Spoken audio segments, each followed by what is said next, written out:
শুধু মানুষের এখানে সম্মান না দিয়ে সকল মানুষকে সবাই তাদের ক্যামেরাগুলো নিয়ে যান, যাতে মানুষ ভারীমত্তা বলে দাঁড়াতে। ডাক্তার মালিহা মহরিন মাহিন গঠনের লক্ষ্যে আজকে আমরা যে মানববন্ধন কর্মসূচিতে অংশগ্রহণ করেছি, সকলকে আমি প্রথমেই ধন্যবাদ জানাচ্ছি। জনগণ বলে মাগুরা হাসপাতালের যে স্বাস্থ্যসেবা সেটা ভালো না। কেন ভালো না? স্বাস্থ্যসেবা দেওয়ার জন্য যে ইকুইপমেন্ট দরকার হয় সেটা সরকারি হাসপাতালের যেন এখানে না হয়, তার জন্য মাগুরা মেডিকেল কলেজকে মাগুরা থেকে তুলে দেওয়ার একটা ষড়যন্ত্র করছে। আমরা স্থায়ী ক্যাম্পাস হয়, মাগুরা মেডিকেল কলেজটি যেন স্থায়ী হয় সেই লক্ষ্যে করে মাগুরা মেডিকেল কলেজ ভিজিটে এসেছে মন্ত্রণালয় থেকে 2 বার, এবং 2 বারই আমাদের আশ্বাস দিয়ে গেছে পর্যন্ত আমরা রাজপথ অবরোধ করে রাখবো। এই 21টা জেলা আমরা অচল করে জেলার লোক সেবা পাবে। আজকে মাগুরাকে নিয়ে সিনেমিনি খেলতে দেওয়া হবে না। আমরা নতুন করে মাগুরাকে বৈষম্য করতে আমরা দিব না।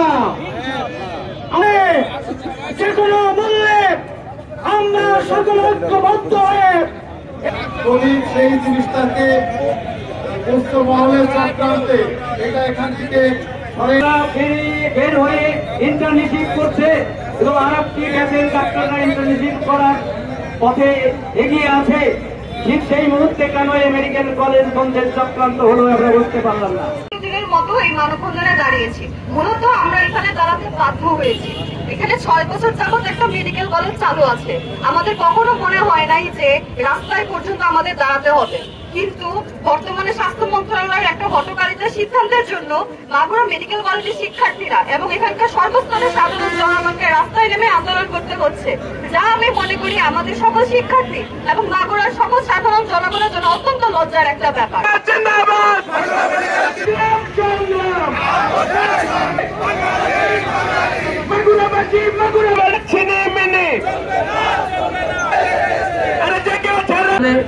প্রয়োজন বোধে মেডিকেল কলেজ রক্ত দেবে, তবু মেডিকেল কলেজ যাবে না। আমরা প্রত্যেকের জন্য শপথ নেই যে মেডিকেল কলেজ না হলে আমরা ঘরে ফিরে যাব না। মাগুরার আন্দোলন অব্যাহত থাকবে এবং সবাইকে এই আন্দোলন সক্রিয় হয়ে মাগুরা মেডিকেল কলেজ থেকে আপনাদের সহযোগিতা করবে।